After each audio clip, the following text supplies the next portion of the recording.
नमस्कार, मैं डॉक्टर किसले श्रीवास्तव अपोलो सेज हॉस्पिटल से। आज हम लोग डिस्कस करना चाहते हैं कि आकस्मिक हृदयाघात के बारे में।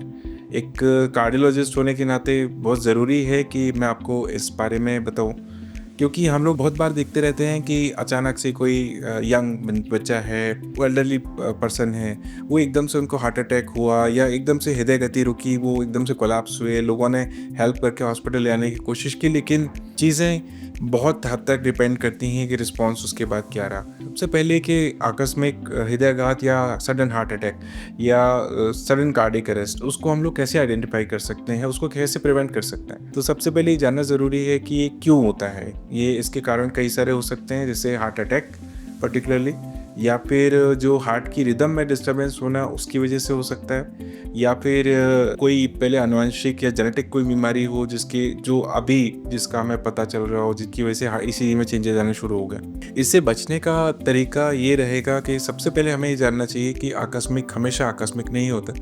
कुछ ना कुछ वार्निंग हमको मिलती है, कुछ ना कुछ चेतावनी हमें प्रकृति प्रदान करती है। तो जो भी हमें चेतावनी मिलती है उसमें जैसे दिल में दर्द होना या कभी घबराहट होना, कभी चक्कर आना, कभी इस तरह की कोई चीज़ लगना जो नॉर्मल नहीं है, आपको अंदर से ही थोड़ा-सा फीलिंग होती है कि मुझे कुछ डिफरेंट हो रहा है, कुछ दिक्कत हो रही है मुझे।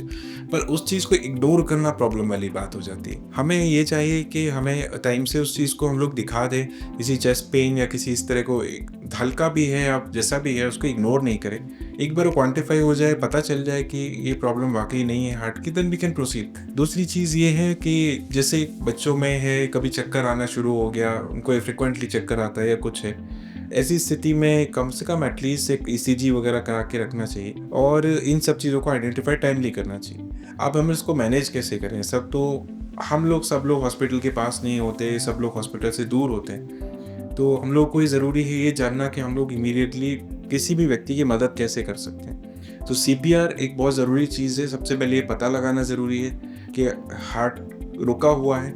उसमें हमें ये देखना ज़रूरी होता है कि क्या दिल की धड़कन ठीक है कि नहीं है। हम लोग पल्स चेक कर सकते हैं, एक प्रॉपर सीपीआर की ट्रेनिंग ले सकते हैं। अगर सांस रुकी है और हृदय की धड़कन रुकी हुई है, तो हृदय और सांस दोनों को सपोर्ट की ज़रूरत होती है और वो हमें सही समय पे प्रदान करने से जो जान बचने के जो चांसेस होते हैं वो 50-60% से कहीं ज़्यादा बढ़ जाते हैं। वरना हॉस्पिटल के बाहर अरेस्ट होना से जो आउटकम्स होते हैं वो बहुत अच्छे नहीं होते हैं। तो एक समझदारी से इसको असेस करना, समझदारी से उस चीज़ को प्रिवेंट करना, ये बहुत ज़रूरी है।